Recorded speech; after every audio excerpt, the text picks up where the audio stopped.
जी बिल्कुल 39 news team के साथ इस वक्त मौजूद हूँ पेशावर सेरेना होटल में। आज कॉन्फ्रेंस के हवाले से लोग बहुत बड़ी तादाद पाकिस्तान मुबारक की तरफ से लोग मेहमान नवाज यहाँ से कॉन्फ्रेंस करके अभी तुरगम की तरफ वहाँ की जो इंतजामात है बहुत आला इस्तेमाल किया जाए। मैडम आज की कॉन्फ्रेंस के हवाले से बताइए कि कैसे माहौल देख रहे हैं और कैसे आनंद देख रहे हैं आप। बहुत मज़ा आया है, बहुत अच्छा यहाँ पे हमारा एक्सपीरियंस रहा। सेकंड जो है पेशावर के लोग बहुत अच्छे हैं। अभी हम लोग जा रहे हैं लंडी कोतल और खूब एन्जॉय कर रहे हैं। तो ये एक बहुत अच्छा प्लेटफ़ॉर्म है। हम रोटी के प्लेटफ़ॉर्म पे एक-दूसरे के साथ फ़ेलोशिप है, मिलना-जुलना है और मुख्तलिफ़ सिटीज़ इवन कंट्रीज़ को भी हम ना सारा घूमते हैं और फिरते हैं और अपने लोगों से भी मुलाकात हो जाती है। मैडम आज की कॉन्फ्रेंस के मकसद क्या था, पाकिस्तानियों के लिए क्या मैसेज है?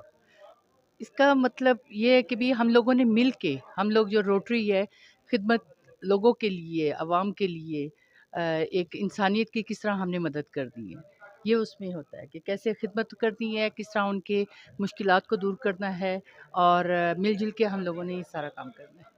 अभी आप लोग तुरगम जा रहे हैं और जी बहुत बड़ी तादाद के साथ मेहमान भी कुछ है बाहर से आए हुए जी और जी। पाकिस्तान आने का, यहाँ पाकिस्तान आप लोगों को कैसे वेलकम कहा और इनको कैसे लगा पाकिस्तान? किनका? जो मेहमान बाहर से आए कनाडा फॉर कनाडा से ये तो अमेरिका से आए हुए हैं जी, ना जी, जो जी। हमारे विज़िट दोनों पे। दोनों एक अमेरिका जी, से जी, थे, जी। कनाडा से। तो वो बहुत एन्जॉय कर रहे हैं, बहुत अच्छा वो उनका एक्सपीरियंस रहा है, वो बहुत ओब्लाइज रहे हैं कि भी इतना अच्छे हॉस्पिटैलिटी थी, इतना और खूब एन्जॉय कर रहे हैं थैंक यू सो मच वो। मैडम। ओके, अल्लाह बहुत हाफ़िज़। शुक्रिया मैडम, इसने आज ये कॉन्फ्रेंस के हवाले से जो मुनक़्क़िद किया जा रहा था, लेकिन बहुत बड़ी तादाद हमने इस वक़्त आज दूसरे रोज़ पे अभी ये जो कॉन्फ्रेंस है ये जारी रहेगा दोपहर 3 बजे तक।